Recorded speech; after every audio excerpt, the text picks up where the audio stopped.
Hey you. Yes, you sitting by the screen. Have you ever noticed frost making unusual patterns on your window, shapes that seem too deliberate too? Alive? Well, before you dismiss it as just the cold playing tricks, let me tell you about the time I learned the hard way that those icy marks, they can hold grudges. Willow Creek isn't just any tiny town. It's a snow globe come to life, blanketed in white from the first snowfall of the year. Chimneys puff out cozy smoke, shop windows sparkle with frost, and it smells like pine and cinnamon everywhere. I've lived here my whole life, hearing the silly legends of Jack Frost. They were funny to think about when I was younger, but this year, the snow isn't soft, and the frost doesn't seem so harmless anymore. At first, it was little things. The frost on my bedroom window wasn't just streaks, it looked like sharp, pointed faces staring in. Our kitchen pipes froze solid overnight, even though the heater was running high.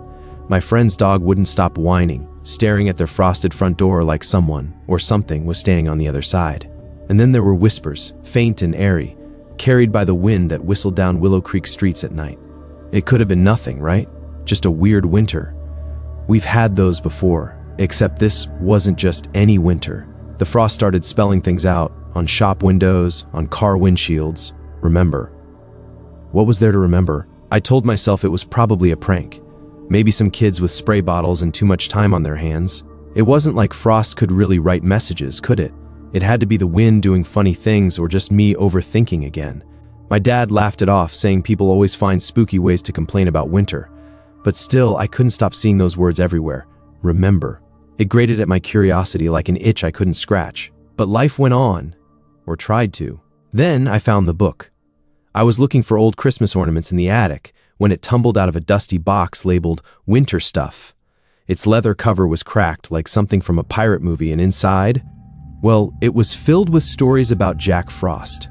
Not the happy cartoon version who paints your windows, but a cold, angry spirit who demanded offerings from those who lived in his domain. The book told of how our town had once left gifts for him, a way of showing respect so winters would be mild. But the last recorded offering? Over 50 years ago. The last page was smeared and torn, and my fingers went numb just holding it. At first, I thought no one would believe me, but then the frost patterns got worse.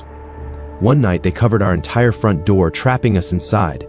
We had to scrape it off with kitchen knives, clawing at it for over an hour before we could push the door open. My best friend Lucy's little brother got frostbite just walking home from school.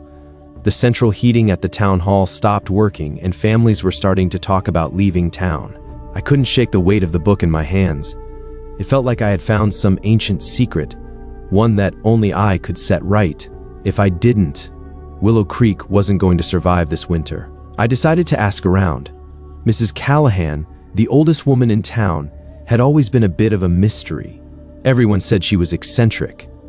When I brought her the book, her wrinkled face turned as pale as the snow outside. "You found this?" she whispered, her eyes darting around the room as though Jack Frost himself could be watching. She told me stories about harsh winters from her childhood and how the town used to leave offerings of evergreen branches, silver coins, and jars of honey at the edge of the forest. "It's not just folklore, Lily," she said, clutching my arm.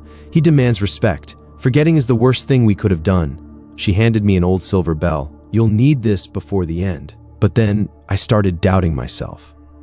What if this really was just an old story? I mean, people didn't believe in vengeful frost spirits, right?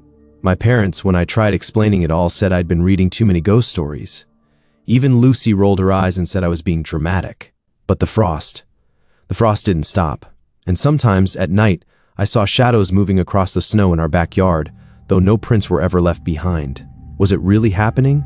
Or was my mind just adding 2 and 2 and getting 5? I wish I could say I was sure. I wasn't.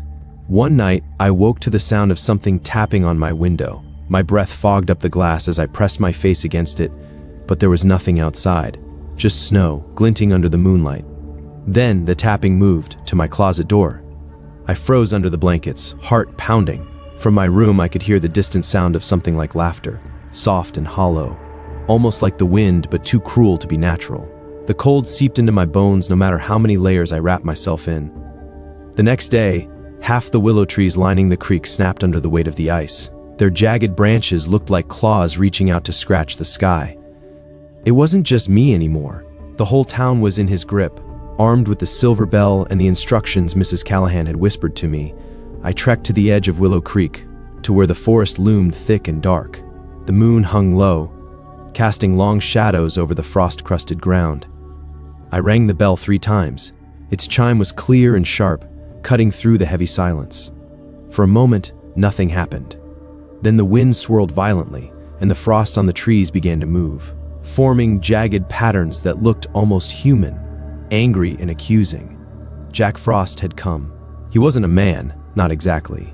He was more like a living storm, shifting and swirling, with eyes sharp as icicles and a voice that sent shivers down my spine.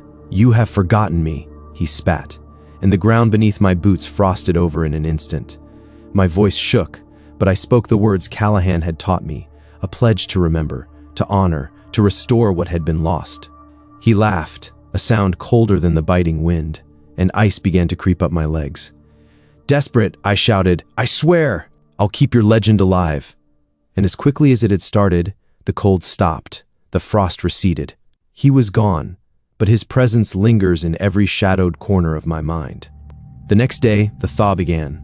Pipes unfroze, the frost on windows faded, and the willow trees stopped cracking under the weight of ice. The town was saved, for now. I know it wasn't just a freak winter, it was a warning. Mrs. Callahan nodded knowingly when I returned the silver bell. "You've done well, child.